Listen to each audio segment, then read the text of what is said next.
Last month, I was sitting with a group of new meditators at a workshop when someone asked a question I've heard countless times: how do I know if I'm doing this right? Hearing that took me back to when I first started meditating. I'd sit in my cluttered apartment, a timer ambitiously set for 20 minutes, wondering why I felt like I was failing at simply sitting still. That's exactly why I want to share this with you, because I've been there, made the mistakes, and found a way that feels authentic to me. Maybe some of this will resonate with you too. When I started, I was obsessed with creating the perfect meditation space. I bought every spiritual trinket I could find and ended up with a corner that looked more like a gift shop than a peaceful retreat. Through trial and error, I learned what really matters. I realized that my bedroom, my office, or even my living room near a sunny window could all work as long as the space felt consistent. My current spot is just a small corner near a window. The natural light keeps me alert, and it's become an anchor for my practice. One thing that took me forever to figure out was seating. I went through so many cushions and benches before I found a setup that worked: a firm cushion with a folded blanket underneath to keep my hips slightly higher than my knees. That simple adjustment kept my feet from falling asleep and made longer sessions more comfortable. For days when sitting on the floor doesn't feel right, a straight-backed chair works perfectly.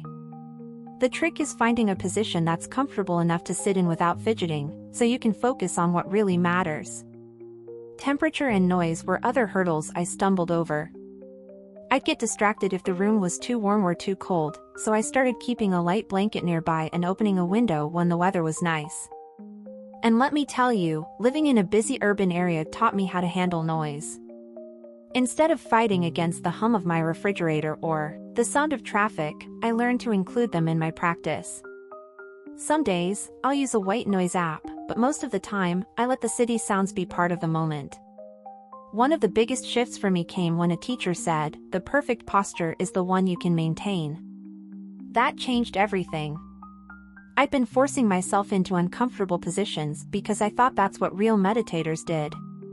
Now, I focus on finding my natural center, imagining a thread gently pulling up from the crown of my head and letting my hands rest wherever they naturally fall. On particularly restless days, I'll turn my palms up for energy or down for grounding. It's these small adjustments that make all the difference. And then there were techniques. Breath awareness was the first one that clicked for me, but even that took practice. I started by simply noticing the coolness of my inhale and the warmth of my exhale, using those sensations as my anchor. When my mind wandered, and trust me, it wandered a lot, I learned to gently label the thought as thinking and return to my breath. It's not about stopping your thoughts but rather creating space between them. Body scanning was another game changer. At first, I rushed through it like it was a checklist. Now, it's more like a conversation with my body. I start at the crown of my head and work my way down, noticing tension I hadn't realized I was holding. Sometimes I'll even ask myself, what's this tension trying to tell me? It's surprising what comes up, like discovering that tight shoulders often mean I'm carrying unspoken worries. Loving kindness was the practice I struggled with the most at first. Sitting there, trying to summon feelings of love and compassion, felt awkward and forced. But over time, I found a way to make it personal. I started by appreciating something small about myself, like making time for meditation that day. From there, I'd expand to someone I cared about, someone who challenged me, and eventually all beings everywhere.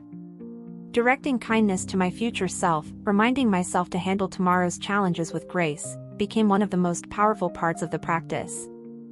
Of course, challenges never completely go away.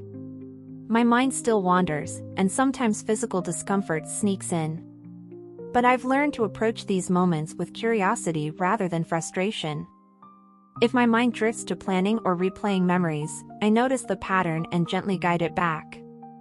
If I feel pain, I ask myself whether it's harmful or just uncomfortable, and I make adjustments as needed. Looking back now, I can see how meditation has quietly transformed my life. I'm more patient, I notice emotional triggers sooner, and I've developed a deeper awareness of myself and others. It's not about achieving some perfect state, it's about being present with what's here, right now. If you're just starting or even thinking about starting, remember this: There's no one-size-fits-all approach. Your practice will evolve as you do, and that's the beauty of it. Start small. 5 minutes is enough. And as you go, pay attention to what feels right for you. It's your journey, and it's worth every step. Let's begin together. You've got this.